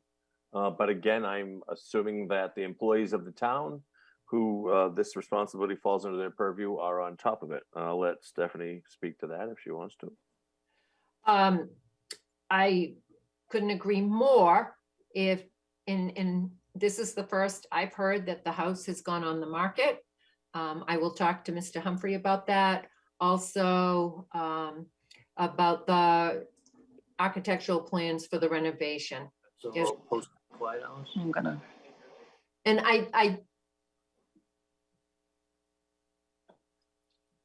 yeah. And I know, yes, I will look into this. Okay, I appreciate that. And I'm just gonna add on to Dale's. So I have been over to the Buckley property 3 times to talk to the contractors about starting prior to 6 a.m. They have been very respectful, but each time it's a different contractor that is in violation. So I don't feel like I need to police them. I don't want to hear the trucks. When I tell you boulders being dumped into empty dump trucks at 6 a.m., that I thought we were being bombed, and I'm not exaggerating. It's a little out of hand, and I would respectfully request that the hours of operation be posted so that every subcontractor coming and going knows the rules. And post the quiet hours, because Okay, well, again, this is outside the purview of the planning board. I don't mean to pass the buck. No, excuse me, Ms. Wilson, if you just let me finish. I reached out to Stephanie. Excuse me. I'm the chair. I'm asking for the floor. I've been respectful. I just want to let you know, okay? We don't have power to enforce this. This is the responsibility of the employees of the town. And this is the it's in the town bylaws. So I'm sure Ms. Danielson, the director of planning, hears this. I'm not sure who handles the enforcement of this, but I know she's taking notes now, and we'll pass this on to the parties that are responsible in the morning so that this stops, because this is a violation of the town's bylaws. Oh, thank you for saying that, because I did leave a message for Stephanie 2 weeks ago and I did not hear back from Stephanie. And this morning I did call the police to the non-emergency line to report that what I was witnessing at 6:30 after I had already told the guy at 6 a.m. as he was backing up the machine. Oh, so backing Maria, if I could respond, I did talk immediately with Mr. Humphrey about it. I told you I would call him and I did. I'm sorry I didn't let you know that we had a conversation. He told me he would talk to his contractors and take care of that. I will give you my cell phone number, and if they're dumping stuff and operating at 6 o'clock in the morning, you can call me. I would appreciate And I that. If you could send me an email, I would really appreciate that, because I feel like I'm But policing again, it. as Greg said, I've heard you, I've made notes. I also took note of your suggestion that they post a sign there on the site, so that new contractors are aware of the hours of operation. Well, yeah, so the quiet hours are posted. And I appreciate that, because the police don't want anything to do with it, and I don't blame them, but I just want it on record that when I'm calling at what time, so that I have a journal that I'm just not making this up, because we have to live here and we have lived here and I don't want to listen to it. And again, Maria, I know you're not making it up, so. I Okay, understand. I appreciate it. I'm sorry you're going through this, but I just need to move this along because I have a bunch of volunteers who have taken a lot of time out of their day. Yeah, and well, a lot more to go. And noise this is the job of the folks who are hearing it, and I'm sure we'll stay on top of it. But again, this is the responsibility of the town employees, and I'm sure Stephanie will get word to them. I'm sorry it's happened to you, but thank you. I'm going to end that conversation now, so we can move on. Next up. We haven't even voted yet. So, all right, do we have a motion? We have a motion and a second. Okay. Is there any comments from the planning board? Any more questions from the planning board? Hearing none. All those in favor? Greg Strange, aye. Amos Kedem. Aye. Deb Balsaric. Aye. Peter DeShane. Aye. Christopher Anderson. Aye. And Robert Stetson. He has recused himself. Oh, okay. Oh, that's right. I forgot. Okay. Let's see. Next up, we'll do the ZBA. First, we have a ZBA request for comment. 149 Lincoln Street. I'll speak on this one briefly, if you don't mind. This is a idea that I hatched. So, as you know, I'm a member of the Historical Commission, and T&M LLC or G&M Incorporated, Mark Perrin and Ted Dukudu have purchased this property, and they met with Stephanie and I earlier this year and were wondering what they could do under the zoning. And we talked to some things. There's an existing house. If you think on Lincoln Street, this is the one with the old concrete steps that are like 2 feet off of Lincoln Street on the curve over near the Lutheran church, I think. Is that Lutheran church? Yes. Yeah. So it's funny how you take that for granted and you drive by it 4 times a day. But and Historical Commission has been frustrated because we have demo delay bylaw, but that frankly isn't very effective sometimes if you don't have a public campaign promoting preservation of certain structures in town. Hopefully we can change that. But some members of the Historical Commission mentioned that, geez, Lincoln Street has lost a lot of historical homes lately. Wouldn't it be nice if we could save one? So they asked me if I could come up with any ideas. And so we looked at it, and looking at the land, the total is a little over 4 acres, but once the wetlands are taken into account for a conventional subdivision, they could only get 3 lots there, but they could still get 3 lots if they carved off a small 15 or 20,000 square foot lot to keep the existing house on. So I pitched a proposal, and I just notified Mr. Humphreys, and he said he spoke to the building department today and he's going to call Stephanie tomorrow. So that your planning board does listen to you, Easton. So the thought was, okay, because it's hard if people don't preserve houses for a living, it's not in everybody's DNA, or it's, land's very expensive. So to save a small little house doesn't always make it doesn't make business sense many times for folks. So that's why they come down, or they want the modern amenities. Anyways, long story short, we said, hey, how about if you did the 3-lot subdivision, and to create a lot smaller than 40,000 square feet, you would need to go for a variance. But I told them I, as an individual and as a member of the planning board, would support it, and I would certainly pitch it to my planning board. I know some of you are here for a meeting. We talked about this a few meetings back, but I think it's a great way to try to set a precedent for folks that if they're going to take, subdivide a piece of land, okay, but you know what? Instead of just having some larger lots, you could still have a nice size lot, but we could save a little bit of land. And all the old houses in town typically are on, especially downtown, are on smaller lots.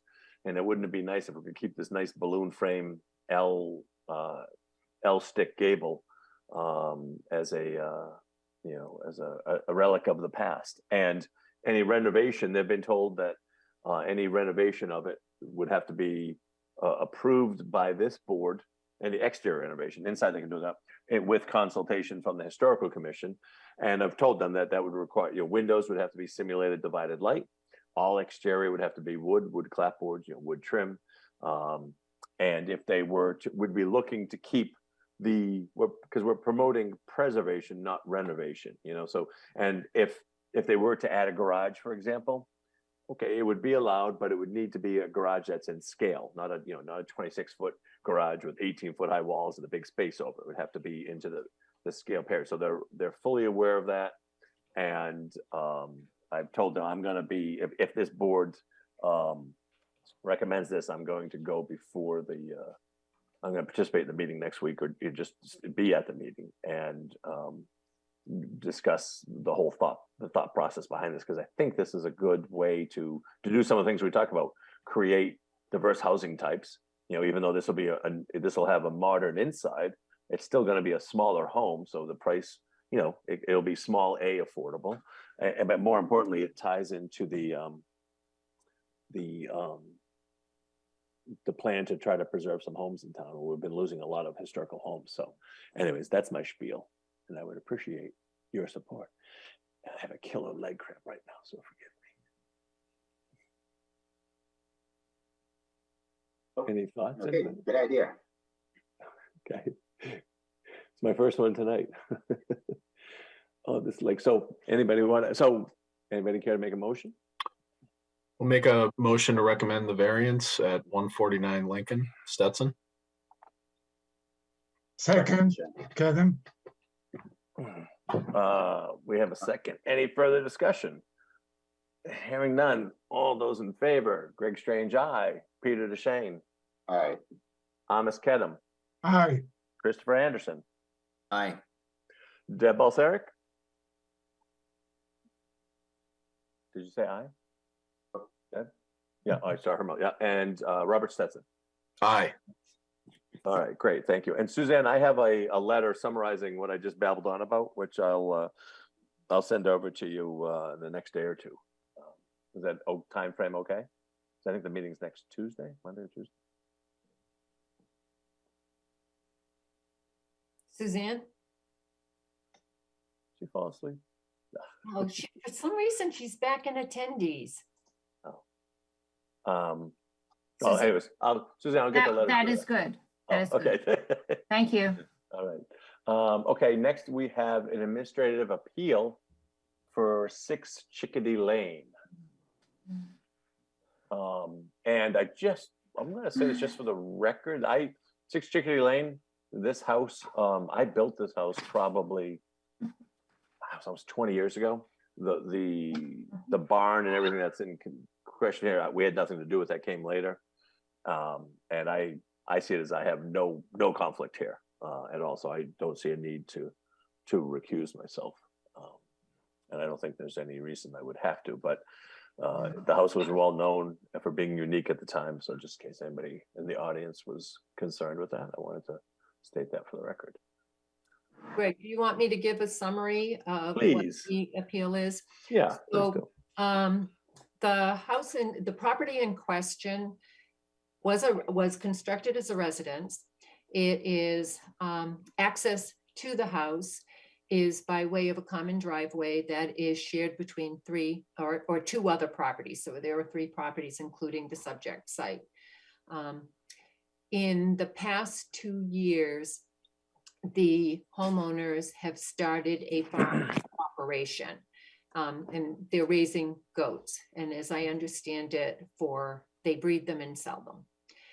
And over the course of the last 2 years, they have, the immediate neighbors have raised complaints and concerns about odors emanating from the operation. The Board of Health has gone out and inspected, has determined that the operation is, at least when they've done their inspections, it's running cleanly, haven't really experienced any extreme odors. But more recently, the owners of the farm operation were having some of, as I understand it, manure removed from the property, and it spilled out over, and I don't mean like it spilled over, but some of the material spilled out on the roadway, and the neighbors were very concerned about that. They researched and were provided with copies of the decision for the common driveway, also for construction of the home. Both documents reference that the common driveway and the lot was being built for residential purposes. And they believe that at this point in time, the common driveway, as well as the property, is being used for commercial use. They filed the complaint and asked for a determination from the zoning enforcement officer, who is the building inspector, and he did not find a violation. And that is appealable, and the complainants have appealed that decision. And that is what the appeal is about.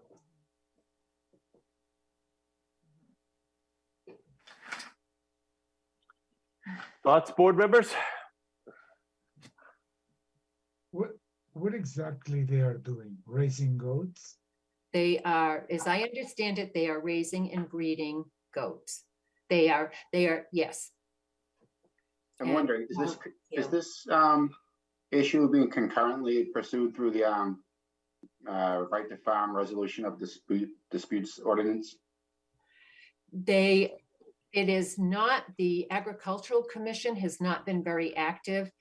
Jen Carlino, who is the staff liaison, has had great difficulty in getting them to meet over the last year. Oh, this actually says that the person filing the complaint would file an informal complaint grievance with a select board, zoning enforcement officer, conservation commission, or board of health, depending on the nature of the grievance. It doesn't say planning board, so maybe just that this is a planning issue. Just the building inspector knows that it goes through us. But is there a violation of zoning by the use? That's a question that I believe has been raised by the complainant, that there's a belief that with the agricultural use and the residential use, there are actually two primary uses going on at the site. Well, there is agriculture and there is agriculture. Raising poultry or goats or whatever is a total different type of agriculture from the point of view of what happened when you have that. If they were growing vegetables in the backyard for commercial use, we might not be seeing such a problem. But I don't know what according to what I read on the bylaw, this is not permitted. If I understood the bylaws. I'm sorry, it's not what? It's not permitted. It's not allowed. Can you get to the bylaws and figure that out? I have them right in front of me. Yeah, it does seem to be a commercial use, and right, the special permit didn't allow a commercial use. because I'd heard, and I don't know if this is true or not, so I wouldn't even, I heard there, well, I won't say anything, but there may have been some other, they may have been raising the goats or other animals to also produce yarn, but Yeah. that may be hearsay, so I don't want to. And I'm not sure it matters. Agricultural use is allowed by right where it's agricultural, orchard, horticultural, or silvicultural on 5 or more acres of land or 2 qualified acres. And it's allowed in all districts by right. I'm just looking at the definitions to see. But that's Dover Amendment. Isn't the question here if this is a permissible accessory use? I mean, I'm asking. I think that may be part of the question. I think that was in the materials presented by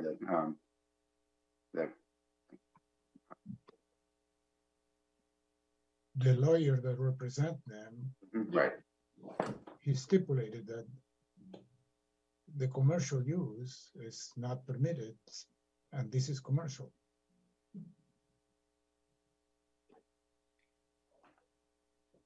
Yeah, that's what I understood the dispute to be, whether this was commercial or not, right? Right. And because it's commercial, it was expressly not permitted in on the common driveway. And so our options are we can do nothing, we can, or we can make comments. So whatever the flavor of the board is.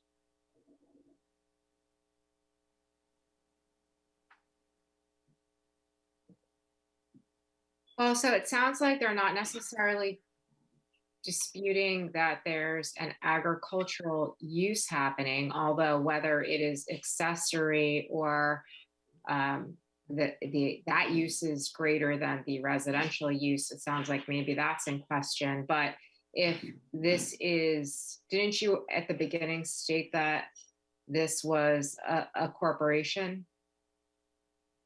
I didn't say it's a corporation. I said they are, the agricultural operation is commercial by definition of the fact that they're selling a product, an agricultural product, which under the definition includes the raising or feeding of cattle and other livestock.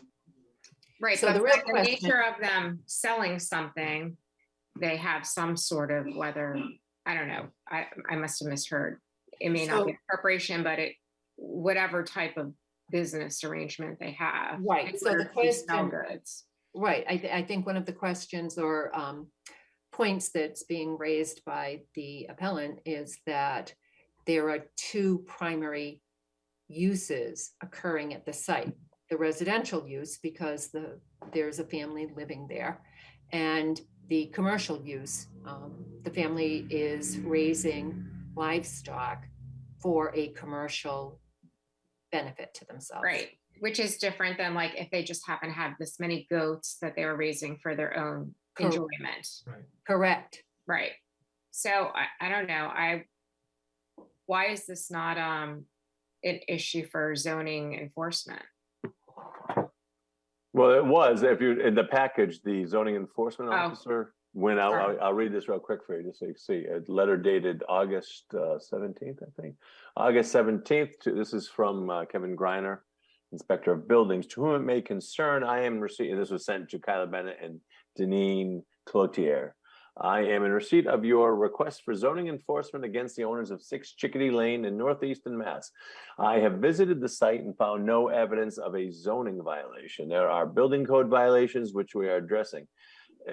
At this time, finding no evidence of a zoning violation, I am declining to proceed with any enforcement action. You may appeal this to the Zoning Board of Appeals. You have 30 days to appeal this decision. But again, so, you know, I don't know if that, I can't speak for, I don't know if that means did that address, I mean, it doesn't really say if that addresses the commercial use versus, with the. I think special permit. that's what I think. I don't think we have enough, there's a great narrative there, but we don't have enough information. We don't have the, the person that with the complaint, nor the property owners of the subject property here. And I assume anyone that wants to represent themselves will be at the Board of Appeals meeting, where they can make their cases.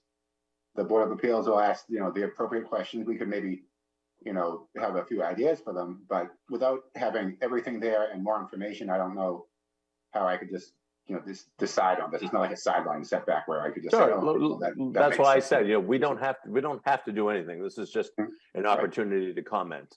So why don't we just, for expediency, are there board members that feel we should make a comment? Or are there board members that feel we shouldn't make a comment?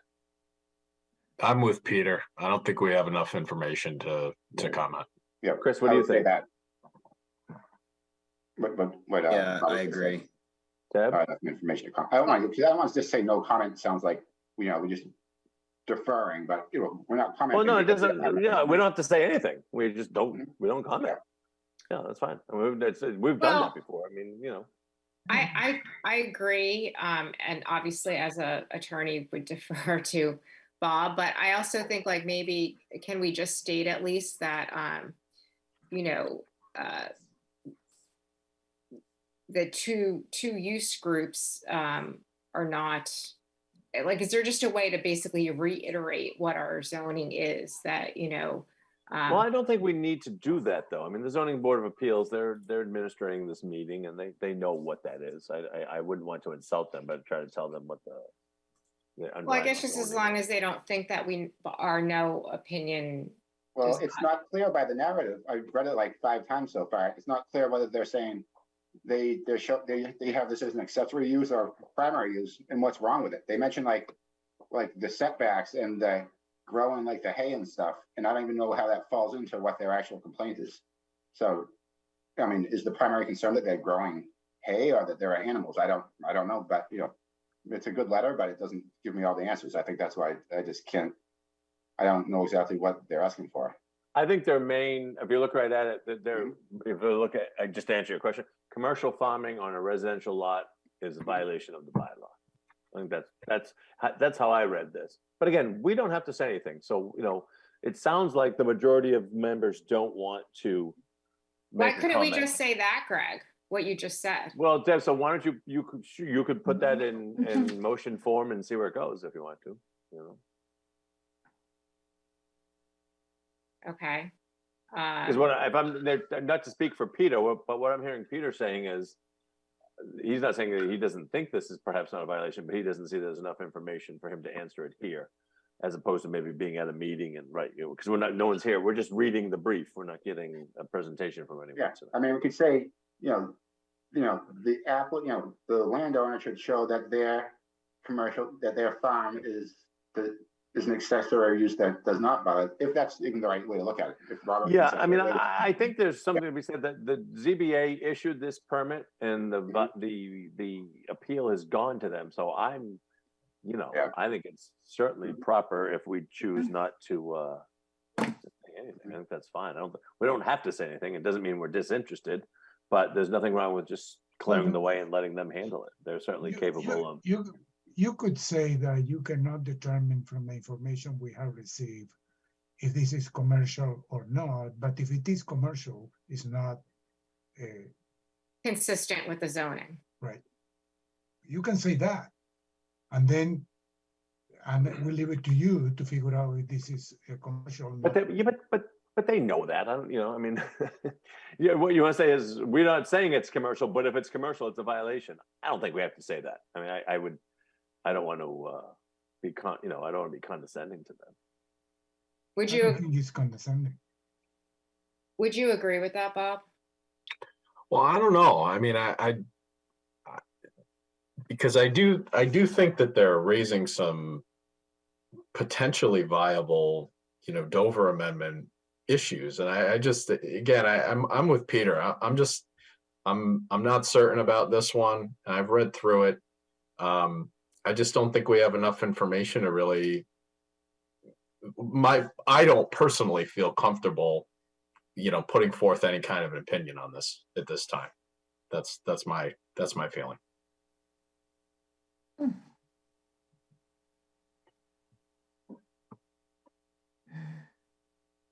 Okay, so is it not appropriate for us to just say that we do not have enough information to render a decision? It's better to just say no comment. Yeah, because I think there's plenty of information here. I think we're just choosing. We don't. Then they're not going to question. If we have plenty of times we've not commented. We just, they send this out to other boards. I mean, so that's just, if we don't comment, that's fine. It's not a, Right, and Greg, if I may, Sure. Deb, it's not, the board isn't the planning board is not rendering a decision. You would be providing a comment, if anything, because the Board of Appeals will be making the decision and determination. Yeah, I guess I don't know if that was Pete or whoever. I always feel like no comment sort of means like we don't really have an opinion either way, where I feel like, well, we definitely do have opinions. It's just that we don't have enough information to, I think we have divergent opinions. For example, I just want to stay out of the way. This was issued by the Zoning Board of Appeals. They are a very competent group. And the brief was like 107 pages. There's chock full of info in there. And I have a feeling on this I'll keep to myself, but I think there's plenty for the board to decide on. I personally, myself, I hesitate they made the decision, and by our statute in town, the appeal goes to them. So I would, unless I thought it was just blatant, I would hesitate to get in the way of them doing their job. But at the same time, if my board that I am chair of voted to a consensus to do something, then we do that. And we are a majority here. But what I'm hearing is the majority don't want to say anything, I think. But if someone wants to make a motion, make a motion and we can see where it goes. I'll make a motion for no comment because I think we talked about it a bit here, and I think that might be a successful motion. Second. Boy, they would jump into second that. Huh? Okay, we have a second. Any further discussion? All those in favor of no comment? Yeah, I just wanted to say that all the information, and I read it thoroughly, coming from the lawyer that is representing these people asking for that. We do not have anything from the people that actually have the commercial operation. There's nothing from them. Yep, correct. At least on what was presented. Well, because think of it, but the reason that is, and because I don't want to prejudice against it, that anything that, so the appeal is being submitted by the Bob, help me, not the defendant, the petitioner. And the petitioner, thank you. They were not successful. Yeah. So the owner or the defendant or the owners, whatever the wolves will be called in this, they don't submit any paperwork they have ahead of time. They if they choose to, would go to this hearing and defend themselves. So that's why we don't have anything from them. Don't forget, this isn't a court of law. I mean, this is an administrative appeal. But that's the reason we don't have any information. Oh, no, right. But I'm saying we shouldn't hold that against them. I mean, there's a pretty valid reason why we don't have anything. So, okay, so we have the opposite. I say the opposite because we don't. Oh, okay, I misunderstood. I'm sorry. So we have, all right, so we had the second. All right, so all those in favor, Peter Deshane. Aye. Deb Balsaric. What'd you say, Deb? Aye. Aye. Oh, okay. Christopher Anderson. Aye. Thomas Kedem. Aye. Robert Stetson. Aye. And Gregory Strange chooses to abstain. All right, so there will be no comments. Good, thank you. You gave us your opinion there, and then we followed it, and then you abstained. I did not give any opinion. You and Stetson carried the wood on that one. Man, you're not going to stick me with that one. But I figure, I built the house a long time ago, so why? Yeah, well, go ahead, give your opinion. Stay in the middle. Stay in the middle. All right. Plus, I fell asleep by like page 53. No. But you're gonna say you fell asleep while you were building the house. I may have done that too. It was a very long project. Why does this keep crashing on me? All right. I think we have one more. Yeah, we do. We have the gas station. Variance. 460 Turnpike Street. This is is it New World at the gas station, now the intersection of 138 and 106? That's it. Which I recall, some of you will remember in 06, when they redid that, they tried to get some light up numbers and we said no, but they have an internally illuminated sign box. So they're looking to have their the pricing numbers, numerals or display, whatever, to be digital. Says they will only change it when it's priced. It won't be anything flashing or this or that. As you know, that is not allowed in our bylaw. But my question is, I remember I was out sick or I was out of town when what did we as a board end up doing on the Citgo station? Did you guys allow the numbers to light up there? Yes. And that was in the historic district. Yeah. So just as background, not that there's it's not a precedent thing. We can do what we want here, but that's the first time we've done that in a long time. So I only say that. So, okay, if we're going to start allowing that way, I just wanted to point out if other members weren't here, maybe I was just on that same note. I was always just so interested in why there was opposition to this gas station having the illuminated lights when not much longer, I think after we approved the illuminated lights or the LED lights at the mobile station across from Elm Street on Washington Street. So I never understood. Yeah, I remember major that was a opposition long to time these ago. LEDs. I think I was absent on the mobile decision, if I recall. Okay. I think that's Well, what on this happened. one, Because remember, this was back in time when we when Colleen Corona was the board, so she really led this charge for it was based on the old CBS sign. newer, right, yeah. And then, of course, we had another member, Mr. Benson, who was took a keen interest in signs and was pushing it. And I remember, we said no to this, and then I'm not trying to pass it back. I almost think Mr. Benson and I were out of town at a seminar or something. No, I think I know he was part of the mobile one, right? Yeah, but was he really? I mean, Wow. But, he was there. Yeah, but either way, whatever. So on this one, I'm okay with the LEDs. How about you guys? I'm fine because you said yes to Citgo, so yeah, I'm fine with it as well. And I would like to put a comment that we approve it, but we want to reiterate, that they have effect. Let me find it. Where was it?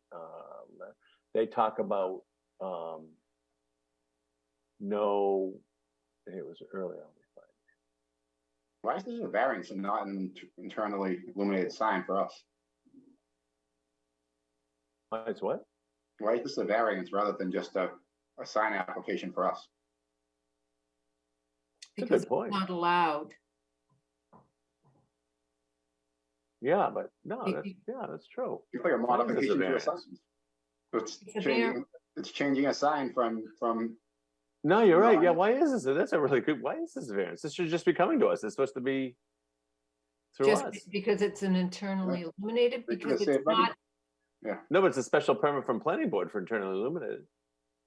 Oh, but for internally illuminated, but I think this. Because LED is not allowed. Right, it's not allowed. Oh, wow. Okay, I gotcha. Yeah. And limit. So here's the thing. So the background, the application, we are asking relief from section which prohibits. Okay, we are asking relief from section yada yada, which prohibits flashing, animated, or internally illuminated, including LED and neon, not specifically allowed. The current sign is internally illuminated and was permitted in 2016 under number blah, blah, blah. It is non-conforming per SJ2 and the entire sign lights as a box, not just the wording. In quotation, illumination in business and industrial zones, illumination of a sign by steady white light, which shall be properly shielded, or by internal illumination of only the lettering, wording, or insignia of the sign. Okay. So my question still stands, but LED price changers are a technology that's replacing the old technology of manual reader boards. The LED digit displays, excuse me, on the sign are designed to display fuel prices only. They will change only when an end user actively changes the sign via remote control or internet connection. The signs do not have the ability to display information other than numbered digits, nor do they have the ability of displaying moving images, flashing, or animation. They're only able to display numbers, not graphics or text. So if we do go ahead and recommend this or say we're okay with it, just that paragraph, if you're following along, Suzanne, I'd like to include any motion to include, we're stressing that that these will only be these will only be numerals, they won't be any images, they won't be animated. I just think I want to stress that. And just to the board, just if you guys make a motion, that's what I think we should include that in it. You have to make that motion, if you did. Hopefully gas prices don't get to the point where they start flashing like a star pick or something. That would be pretty bad. But, oh, that's a good. There won't be any in 25 years anyways. All the gas will be gone. Okay. Someone else is up for a motion.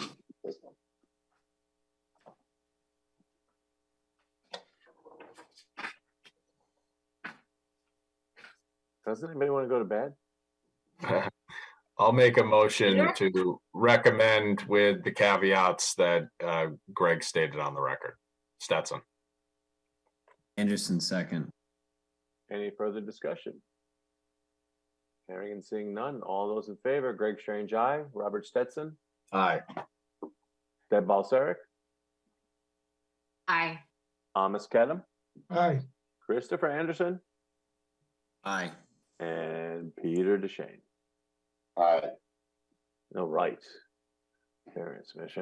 Okay, return to board signatures on decisions and plans. So I mentioned to Stephanie, once I realized I stumbled across the latest order from the governor in terms of remote meetings, and they're gonna happen. I mean, they're probably gonna stay forever, but they're gonna happen at least through like the end of 23 or something, right? The next deadline is pretty far away.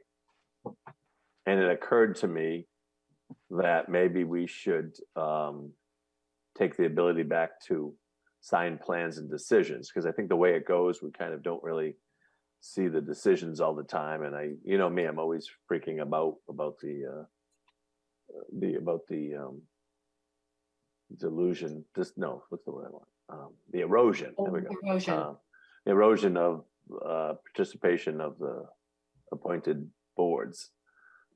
So I mentioned this to Stephanie, and she said, "Sure." I know it means we either have to get into town hall, or even as your chair, I can grab the plans and the decision and go around and find your cats and have you all sign. But what are your thoughts? Am I being silly, or do you think it's good? Or fine by me, especially the decisions. Right? Yeah, I think it's the right thing to do. And the plan sets. Yeah. Yeah, those multiple. So you guys, if I have to bring the plans to your house, I want like dinner and a beer. Yeah, because by the time you're done, it'll be time for dessert. Plans are big. Oh, and dessert would be nice too. Yeah. So for most items, do they require three members' signature? Yeah, I think that's the minimum, right? Yes. Yeah. Yes. But Stephanie's promised to put a bowl of candy out on the desk. Yeah, whatever it at takes. Trisha's desk, so you can. Yeah, so as long as Who had the plans? Yeah. Trisha, Suzanne. Chocolate. Whoever has the most space, depending on. Yeah. Yes, Suzanne, you don't really have a lot of space in that office. We have to No. go Trisha. Greg, So, that's just like a great idea today. So do we need to make a Yeah. motion? Should we do a motion? Yeah, I guess we should do a motion. Someone make a motion? Motion to return to board signatures on decisions and plans. Stetson. Kevin, Anderson, second. I must got it fast. Sorry there, Pete. Chris. All right, we have a second. All those in favor, Greg Strange, aye. Amos Kedem. Aye. Deb Balseric. Aye. Robert Stetson. Aye. Christopher Anderson. Aye. Peter DeShane. Aye. You guys may have not noticed, but every time we had to do the roll call tonight, I used a different order. I noticed. A little brain exercise I'm working on. And I didn't even read anybody's names. Let's see. Meeting minutes. Peter? I did review the packet. They looked okay to me. But, Anybody you know, else? If I had to Questions? sign them in person, I might review them better, but yeah. Motion to approve the minutes, Kevin. Second, Stetson. All those in favor, Peter Shane, Aye. Greg Strange, aye. Amos Kedem, Aye. Deb Balsaric, Aye. Christopher Henderson, Aye. Robert Stetson. Aye. Meeting minutes, well, that's everything. Chair Stephanie, do you have any update? Just Oh. quickly, I sent a memo out the end of the week before last. And it included a copy to Greg. We are starting an update to the town's hazard and mitigation plan. We're actually doing a multi-jurisdictional in conjunction with the town of Abington, Stoughton, Easton, and East Bridgewater. A lot of the work that goes into that was done 3.5 years ago with the Municipal Vulnerability Plan. So a lot of the information that will feed that will come from there. But one of the key components of the project, so we've asked the chairs of the Planning Board, the Conservation Commission, and the Board of Health, and I think the Select Board to have representation on the planning team. And then there will be public input. So I expect at least one, if not two, public input sessions, probably will be done remotely. And there'll also be a survey that goes out, and everybody's participation in that would be greatly appreciated. And I'll provide more updates as we move along with the process, and ask Greg to give updates from the meetings that will be attending. Oh, I have to go? Oh, I thought we were picking someone. Well, if you can pick someone if you want. Anybody want to do it? All right, well, Bob, that was a great reaction. I thought we were selecting someone. My wife would kill me if I sign up for another thing in town. Well, that's totally up to you. All right, well, I'll let you guys, when's it going to start? Very soon. We had another meeting today, and I would expect, let's see, what were we thinking?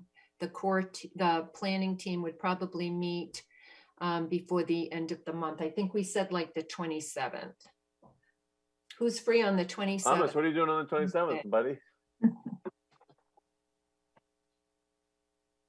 I just had an idea, just on the Depot Street rezoning, if more information that is like publicly shareable comes up, can you kind of keep us in the loop now that we've got to this step with pretty much knowing nothing about it?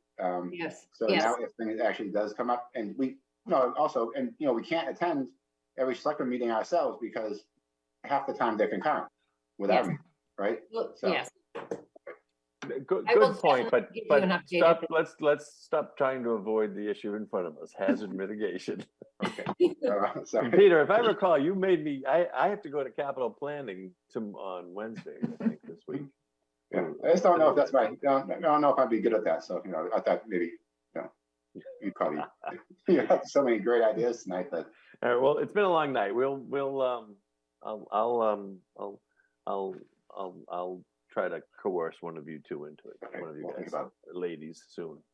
I think everybody's looking down. There's no bad connection. And I don't think I have. Stephanie and I have just started to we have a big thing coming up, the MBTA zoning, which is going to be very controversial. It's going to, we talk about long meetings. We're going to be mobbed with town people, but we're just starting to wrap our hands around that. And I was thinking that we should, because the final version's out, right? That's not a draft we're looking at anymore. Correct. So could we send it to the board? Yes, I thought I had, but yes, we. Oh yeah, maybe you have. I don't know. I have no, it's fine. I can send it again. It says, but and I think at the next meeting, let's put it on the agenda just to talk about it, like what it is. Yep. We have to start. We've got a year or so, but it's a pretty daunting task. And it's I can see it's a big thing.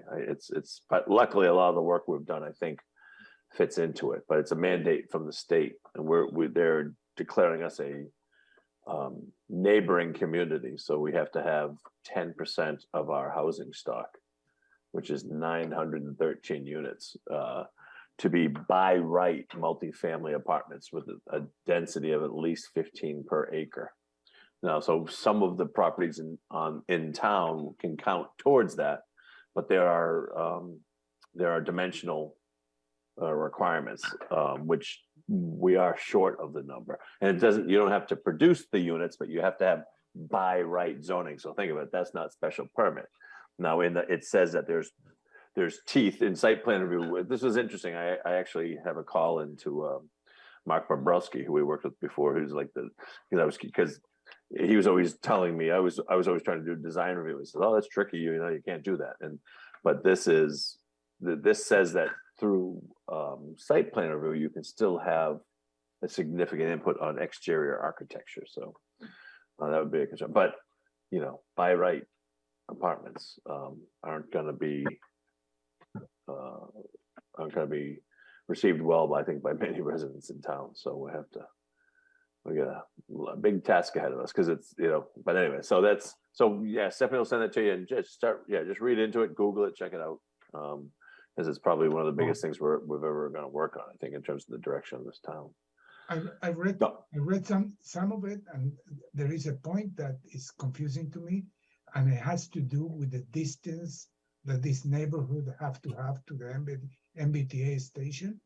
And I thought that there are just a few places that in our map of Easton that are so close to the MBTA. Stephanie, you want to take that one? Yes, I certainly will. I've become very versed in this. So Easton is not, none of our borders are within a half mile of an MBTA station. So we are an adjacent, what's called an adjacent community. And therefore, because a station doesn't exist within a half a mile of any place in Easton, we don't have to have our districts within a half mile.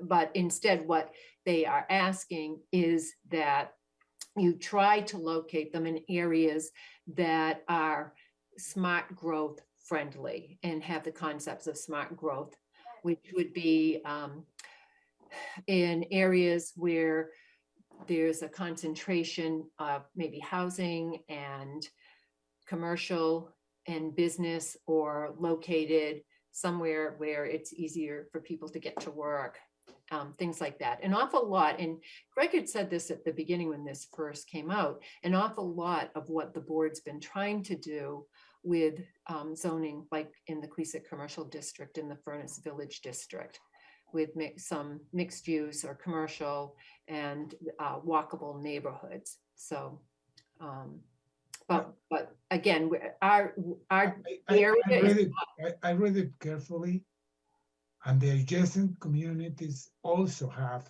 some distances and where you can put it. Okay. But yeah, it needs to be sort of in a traffic pattern towards right, and you the have neighboring a lot of communities. conditions there, and I thought that is confusing because I didn't think that we commit any of those. I'm talking about adjacent communities, not the one that have the station or half a mile station. I'm talking about the conditions that were written down for adjacent communities. Right, and I think, Amos, that's what they recommend or they'd like to see. But if that you don't have that type of existing area or can construct it, that your districts can be, or the sub-districts can be in other locations. Okay. All right. So anyways, we've got a big tall task ahead of us with that one. So thank you one and all for your time. Good work tonight. And who wants to send us home? Motion to adjourn, Kevin. Second. All those in favor? Greg Strange, aye. Peter DeShane. Aye. Thomas Kedem, Aye. Robert Stetson, Aye. Deborah Balser, Aye. Christopher Anderson. Aye. All right. Thank you, Stephanie. Thank you, Suzanne. Thank you, Joe Thank and you all. ECAT. Thank you, Easton. And we'll see y'all in 13 days. Good night. Bye. Night.